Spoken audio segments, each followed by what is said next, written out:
अस्सलाम वालेकुम Pakistan property leaders में राना अदनान मुदस्सर बात कर रहा हूँ। बहरिया टाउन कराची की रियल एस्टेट मार्केट को डिस्कस करेंगे आज, करंट सिनेरियोज़ और आज से पहले मार्केट कैसे रही, आजकल मौजूदा हालात में इस वक्त मार्केट कैसी चल रही है और आइंदा आने वाले टाइम में कैसी चलेगी।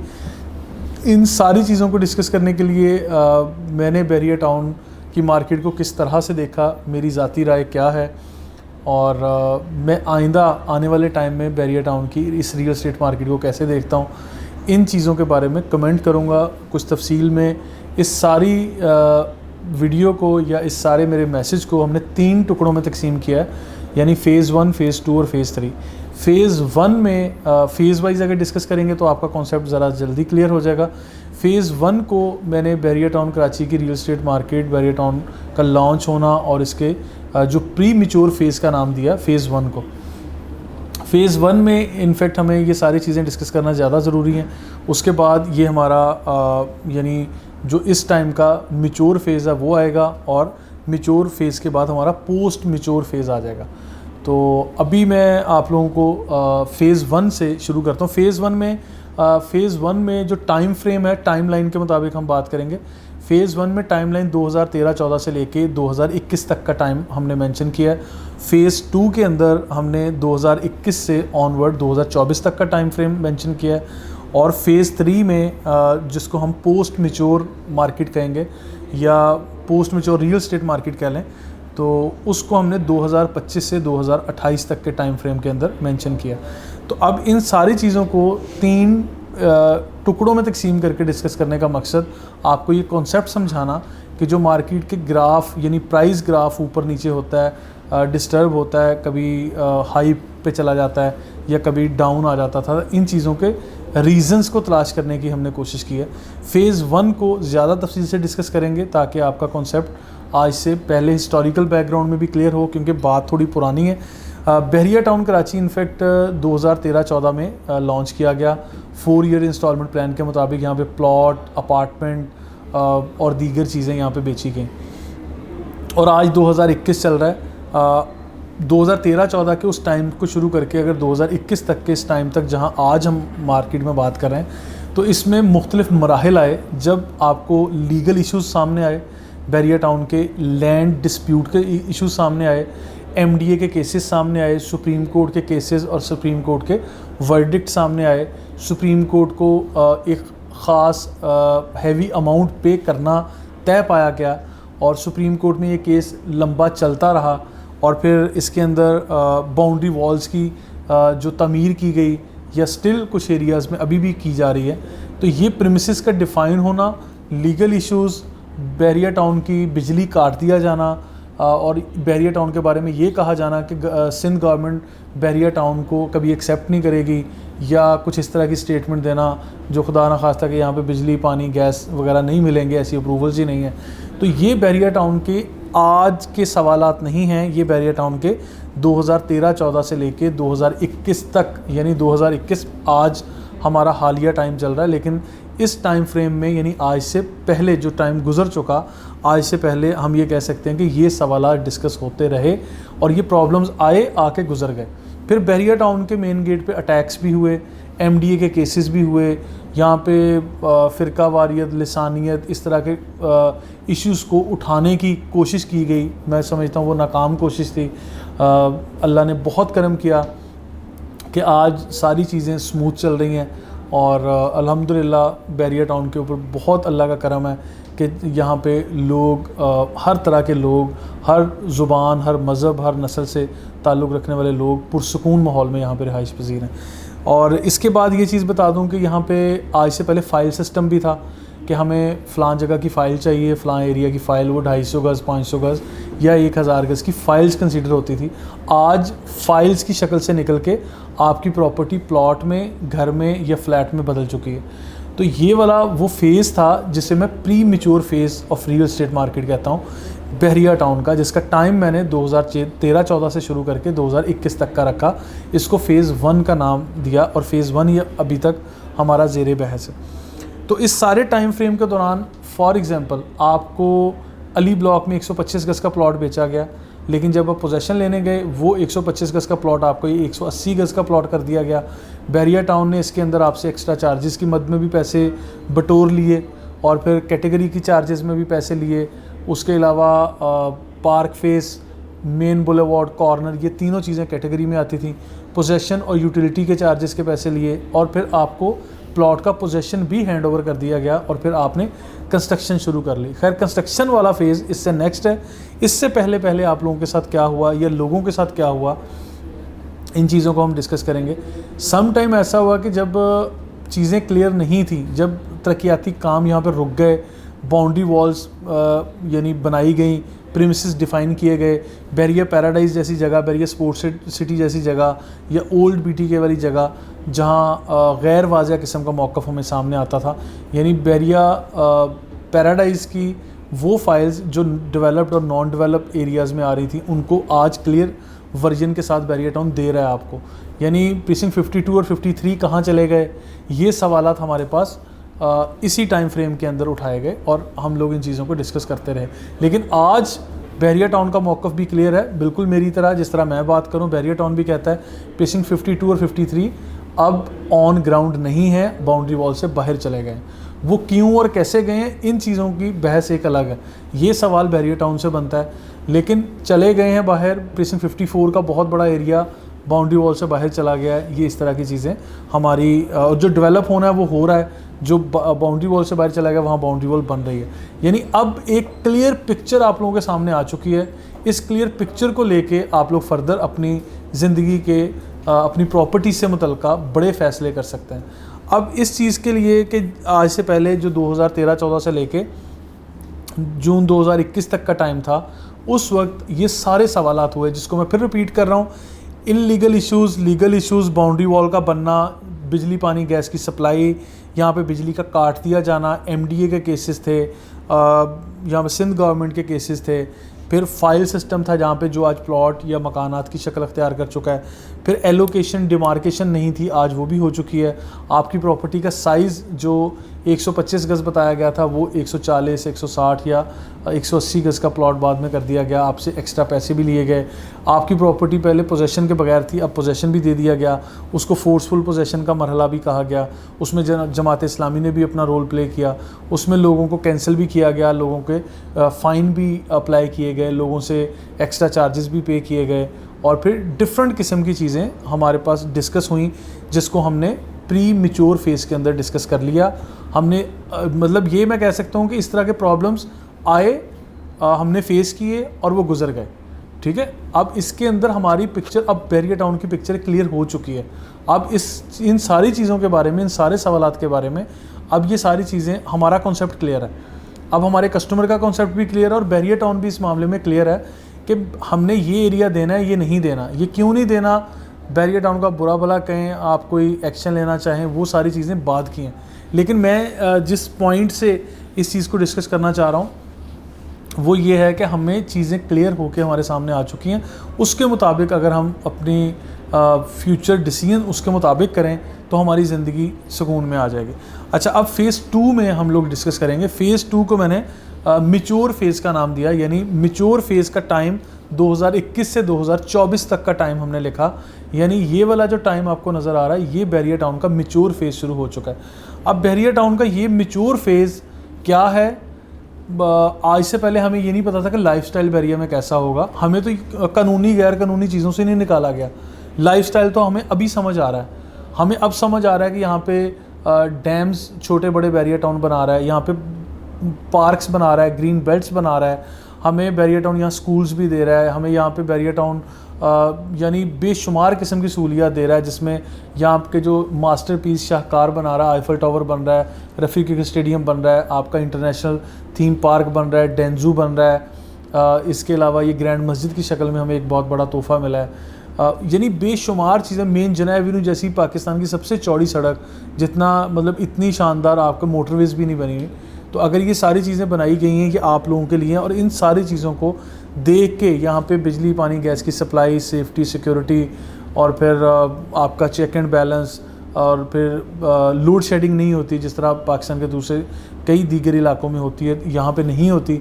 इन सारी चीज़ों को अगर मेक श्योर किया गया, यकीनी बनाया गया, तो वो बैरिया टाउन ने बनाया। और इसको, इन सारी चीज़ों को मिला के हमारे पास एक कंप्लीट पैकेज मिलता है जिसे हम लाइफस्टाइल कहते हैं। ये अब वो मिच्योर फेज़ है, जब मिच्योर फेज़ यानी जो अभी हम कह रहे थे मिच्योर हो चुकी हैं, ये फ़ेज़ 2 के अंदर जो चीज़ें हम डिस्कस कर रहे हैं अभी, इसके अंदर 2 चीज़ें हम डिस्कस करेंगे। कंस्ट्रक्शन का होना, आपको प्लॉट एलोकेशन के साथ मिलना, कंस्ट्रक्शन का होना, यानी अब आपका दिमाग क्लियर है, आप दिली तौर पे, ज़हनी तौर पे अब पुरसुकून हो गए हैं कि हाँ जी मुझे 125 गज़ का प्लॉट मिलना है। वो बेशक प्रीसिंक्ट 31 में मिल रहा है, प्रीसिंक्ट 25 में मिल रहा है, प्रीसिंक्ट 23 में मिल रहा है, या कहीं भी मिल रहा है। या मुझे 1000 गज़ का प्लॉट मिलना था वो मिल गया, या मुझे 250 गज़ का मिलना था वो मिल गया। अब कोई ज़ेरे बहस चीज़ें नहीं है। अब मुझे क्लियर है कि मुझे ये क्लियर हो गया कि मुझे प्रीसिंक्ट 52 53 में नहीं मिलना, मुझे प्रीसिंक्ट 47 में मिलना था वो मिल गया। या मैंने प्रीसिंक्ट 52 और 53 को कहीं एडजस्ट कर लिया है, मुझे अब एक अपार्टमेंट मिलना है। Now I am in the phase of mature position, समझ लें कि जहाँ पे हमने अपना एक फ़ैसला ले लिया है। अब मोस्टली लोग, मैं ज़्यादा नहीं तो ये कहूँगा कि 95-98% लोग अपना ये फ़ैसला कर चुके हैं, जिस फ़ैसले के अंदर बैरिया टाउन ये फ़ेज़ 2 यानी मिच्योर फेज़ में दाखिल हो चुका है, जिसके अंदर बैरिया टाउन का लाइफस्टाइल मिच्योर हमें सामने नज़र आ रहा है कि ये लाइफस्टाइल है। अब यहाँ पे ये 18-20 बैंक्स काम कर रहे हैं, यहाँ पे ये ब्रांड्स आ चुके हैं, यहाँ ये फूड चेन आ चुके हैं, ये बैरिया टाउन के कमर्शियल हब्स हैं, ये बैरिया टाउन का इंटरटेनमेंट का सामान है, ये बैरिया टाउन में हेड ऑफिस ऐसे काम करता है, यहाँ पे लोग ऐसे रहेंगे, ऐसे अपनी गाड़ियाँ पार्क करेंगे, किस तरह से यहाँ पे आपके नेबर्स आएंगे, कैसे आप गार्डनिंग करेंगे, कैसे आप लोगों जब यहाँ रहेंगे तो यहाँ पे लोगों की अमवात भी होंगी, जो मतलब ऑब्वियस है। अगर हम कहीं भी रहते हैं, लोग अगर मतलब खुदा न खास्ता हमारी या आपकी फैमिली में कोई फौत होता है, उनके लिए कब्रिस्तान की ज़रूरत है, बैरिया टाउन ने वो सहूलत भी दी है। फिर उनकी तदफीन का जो इंतज़ाम बैरिया का अमला करता है, वो चीज़ें भी आपके साथ बता दी गई हैं, डिस्कस कर दी गई हैं। और इसके अलावा जब कोई त्यौहार आते हैं, हमारे मजहबी त्यौहार आते हैं, या लोकल हमारे कल्चरल कोई इवेंट्स आते हैं, उनको बैरिया टाउन कैसे टैकल करने के लिए कहता है। आपको कंप्लीट एक कंडक्ट दे दिया गया है, आपको बाय लॉज पॉलिसीज़ बना के ये दे दी गई हैं। आपको बता दिया गया है कि जब आपने बड़ी ईद यानी बकरा ईद पे जानवरों को ज़िबा करना है तो स्लाटर हाउस यहाँ पर दे दिए गए हैं। तो ये वो लाइफस्टाइल है जो हमारे इस बैरिया टाउन में यानी कंप्लीट एक लाइफस्टाइल की शक्ल अख्तियार कर चुका है। आज से पहले ये चीज़ें हमें गैर वाज़िया थी, हमें आज ये पता चल चुका है कि बैरिया टाउन में अगर मैंने ऊँट की कुर्बानी करनी है तो मुझे बैरिया टाउन को इसको ज़िबा करवाने के कितने पैसे देने हैं, और अगर मैंने वहाँ पे 10 दिन 20 दिन या 1 माह अपने कुर्बानी के जानवर को स्लाटर हाउस में या वहाँ प्रोवाइड की गई जगह पे रखना है साफ़ सुथरे माहौल में, तो उसकी मुझे कितनी कॉस्ट पे करनी है। ठीक है, अगर मुझे बकरा रखना है, गाय रखनी है, तो उसकी कॉस्ट क्या पे करनी है। और यहाँ पे ज़िबा करने के बाद जो गंदगी या जो वेस्ट मटेरियल आएगा, उसको मुझे अपने गली मोहल्ले में लोगों को परेशान करने के लिए, बदबूदार मटेरियल पैदा करने के लिए छोड़ देना है, या बैरिया टाउन ने आपके ऊपर लाजम मलजूम कर दिया है कि ये सारा काम हमारे ज़िम्मे हमारा अमला करेगा, एंड यू हैव टू पे दिस मच अमाउंट। ये सारी चीज़ें मैं फ़ेज़ 2 के अंदर डिस्कस इसलिए कर रहा हूँ कि फ़ेज़ 2 हमारा वो मैच्योर फेज़ है, जब हमें बैरिया टाउन का लाइफस्टाइल समझ आ चुका है, जब हमें पता है कि यहाँ का सीवरेज सिस्टम, यहाँ का वाटर सप्लाई सिस्टम, यहाँ पे ड्रेनेज सिस्टम, यहाँ का मतलब प्राइवेट जो डैम्स है वो बनाने का सिस्टम, यहाँ पे गार्डनिंग का सिस्टम, जब हमें ये क्लियर हो चुका है कि यहाँ पे अगर मैं पौधा तोड़ूंगा, मुझे दरख्त में अगर मुझसे टूट जाता है गलती से, इंटेंशनली या अनइंटेंशनली, तो मुझे पता है कि मुझे इतना फ़ाइन करना, मुझ पे ये फ़ाइन लागू होगा। अगर यहाँ पे हमें आज पता चल चुका है कि यहाँ ट्रैफिक के जो प्रॉब्लम्स आएंगे, अगर यहाँ एक्सीडेंट्स होंगे तो हमें कोई फ़ाइन भी करेगा। यहाँ पे ट्रैफिक के लॉज भी अप्लाई हो रहे हैं। आप सिग्नल्स ब्रेक करेंगे तो आपको बैरिया टाउन की ये ट्रैफिक सिग्नल्स वाली फ़ोर्स आपको मतलब वो चालान भी काटेगी। आपके वो कैमरा सिस्टम भी लग चुके हैं, अगर यहाँ पे कोई चोरी होती है, कोई क्राइम होता है, तो कैमरास के अंदर आपकी फुटेज भी मौजूद है। तो ये सारी चीज़ें मिल के, जितनी मैं कुछ बयान कर सका हूँ या कुछ बयान नहीं कर पा रहा, ये समझा रहा हूँ सिर्फ कि यहाँ पे एक कंप्लीट लाइफस्टाइल आप लोगों को नज़र आ रहा है, जिसको मैंने 2021 से 2024 के इस टाइम फ्रेम के अंदर यानी समझ लें कि डिफ़ाइन करने की कोशिश की है। या जो अभी चीज़ें समझ लें कि मैच्योर नहीं है, वो इस टाइम फ्रेम में मैच्योर अच्छी तरह हो जाएंगी, और लेकिन उसकी शुरुआत यहाँ 2021 में हो चुकी है, जो आप भी देख रहे हैं, मैं भी देख रहा हूँ, और हम यहाँ पे रह के अपने इस लाइफस्टाइल को एक्सपीरियंस कर रहे हैं। अच्छा, इससे आगे चलते हैं, जो हमारा पोस्ट मैच्योर फेज़ आएगा। पोस्ट मैच्योर, या हम ये कह लें कि वो मैच्योरिटी जो किसी भी शहर का अंत होगी, ठीक है। वो फॉर एग्ज़ाम्पल हम बात करते हैं जब कंपटीशन होगा, जब मतलब फिर कीमतों में या लाइफस्टाइल में या चीज़ों में फिर अमेंडमेंट होगी, लेकिन हल्की फुल्की, और लेकिन चीज़ें फिर मैच्योर हो गई। वही 2025 से 2028 तक का ये टाइम फ्रेम हमने इसमें मेंशन किया है, जो फेज़ 3 यानी जिसे हमने पोस्ट मैच्योर फेज़ का नाम दिया है। इसके अंदर क्या होगा, कंस्ट्रक्शन पीक पे जा चुकी होगी, आपको बाय लॉज डिफ़ाइन हो चुके होंगे, आपको पता होगा कि फ़लाँ एरिया में इतने स्टोरी बिल्डिंग बनेगी, फ़लाँ एरिया में कमर्शियल की परमिशन है, फ़लाँ एरिया में हमें फॉर एग्ज़ाम्पल मेंटेनेंस के चार्जेस कितने देने पड़ रहे हैं, कैसे कौन सा काम किस तरह से होना है। और ये चीज़ें मैच्योरिटी के बाद की उस लेवल की, जब हमें पता होगा कि प्रीसिंक्ट 6 में, प्रीसिंक्ट 8 में, प्रीसिंक्ट 38 में, प्रीसिंक्ट 39 में, प्रीसिंक्ट 34 में आज कई 100 घर बन चुके हैं, कई हज़ार घर बन चुके हैं। अब हमें किसी एक स्ट्रीट में 5, 7, 10 प्लॉट ही खाली नज़र आ रहे हैं, बाकी सारे प्लॉट्स घरों की शक्ल अख्तियार कर चुके हैं। तो उस वक्त कंपटीशन बहुत ज़्यादा होगा, कीमतों का कंपटीशन होगा, आपकी कंस्ट्रक्शन का कंपटीशन भी होगा। कंस्ट्रक्शन फ़ेज़ तो शुरू हो चुका है, कंस्ट्रक्शन रेवोल्यूशन 2021 का हम ऑलरेडी एक इंट्रोडक्शन दे चुके हैं, आप लोगों को डिफ़ाइन कर चुके हैं कि बैरिया टाउन में आज यानी 2021 से कंस्ट्रक्शन इंडस्ट्री किस तरह से ग्रो कर रही है, इन सारी चीज़ों को हम डिफ़ाइन कर चुके हैं। लेकिन आज पर्टिकुलर इस वीडियो के फेज़ 3 में, जो मैं पोस्ट मैच्योर फेज़ कह रहा हूँ, उस टाइम हमें पता होगा कि यहाँ यूनिवर्सिटीज़ कितनी आ रही हैं, यहाँ पे मेडिकल इंस्टीट्यूशंस कितने हैं, यहाँ पे बैंक्स कितने काम कर रहे हैं, यहाँ ब्रांड्स कितने काम कर रहे हैं, फूड चेन्स कितने काम कर रहे हैं, यहाँ मल्टीनेशनल्स कौन कौन सी आ चुकी हैं, या बैरिया टाउन के साथ कोलैबोरेशन के साथ कितने और लोग रियल एस्टेट के बिज़नेस को ग्रो करने के लिए आ चुके हैं। जिस तरह से ARY रेजिडेंशिया के नाम से ARY विलास वगैरह ये जो चीज़ें आ रही थी, अब हमें पता चलेगा कि और कौन से यानी जो रियल एस्टेट आइकॉन है वो कौन से बैरिया टाउन के साथ कोलैबोरेशन के साथ आएंगे। समटाइम सुनने में ये आता है कि ये प्राइम मिनिस्टर स्कीम भी यहाँ पे दी जाएगी, HBL टावर्स भी आएंगे, इस तरह की मज़ीद चीज़ें आएंगी। यानी ये वो मैच्योर फेज़ होगा जब यहाँ आपको हॉरिजॉन्टल लाइफ या वर्टिकल लाइफ में कोई फ़र्क नहीं मिलेगा। आपको इस चीज़ से कोई गर्ज नहीं होगा कि आपको एक ज़मीनी घर 500 गज का चाहिए, या आपको कोई 4 बेडरूम अकोमोडेशन या 5 बेडरूम अकोमोडेशन का कोई अपार्टमेंट मिल रहा है, या आपको पेंट हाउस मिल रहा है, या कोई ऐसी चीज़ मिल रही है जिसका साइज़ 3 या 4 हज़ार स्क्वायर फीट का एरिया है। आप लोग लोकेशन देखेंगे, आप लोग यहाँ पे फैसिलिटीज़ देखेंगे, आप लाइफस्टाइल देखेंगे, और आप पे करके उस अपनी रिहाइश को अख्तियार करेंगे, अडॉप्ट करेंगे या लेना चाहेंगे। तो लिहाजा ये एक बैरिया टाउन की रियल एस्टेट मार्केट से मुतल्लिक़ मेरा एनालिसिस था। अभी कीमतें अब तीनों में मैं थोड़ी प्राइस की बात कर लूँ। आज से प्राइस का ग्राफ जो है वो डगमगाता रहा है 2013-14 से 2021 तक। अब वो डगमगाने वाला ग्राफ नहीं है, यानी वो ऊपर नीचे वाला ग्राफ नहीं आएगा। ग्राफ में अगर कोई थोड़ी सी अमेंडमेंट या करेक्शन आएगी वो हल्की फुल्की आएगी, यानी वो ऐसा ग्राफ डाउनवर्ड्स नहीं आएगा जहाँ पे आपको बहुत बड़े मेजर डिफरेंस मिलेंगे। हाँ, मार्केट जिस तरह रूटीन में चलती है 19-20 का फ़र्क नज़र आता है, ऐसे ग्राफ में आपको हल्के फुल्के बेंड्स नज़र आएंगे जिसमें आप अपर पॉइंट या लोअर पॉइंट को ऐसे डिफ़ाइन करेंगे, लेकिन मेजर कर्व नहीं बनेंगे इसके अंदर। अब बड़े माइनर से कर्व्स आपको नज़र आएंगे। और फिर जो पोस्ट मैच्योर फेज़ यानी थर्ड फेज़ की बात कर रहा हूँ, उस स्टेज पे जाके आपको ये चीज़ें मज़ीद बेहतर शक्ल में नज़र आएंगी।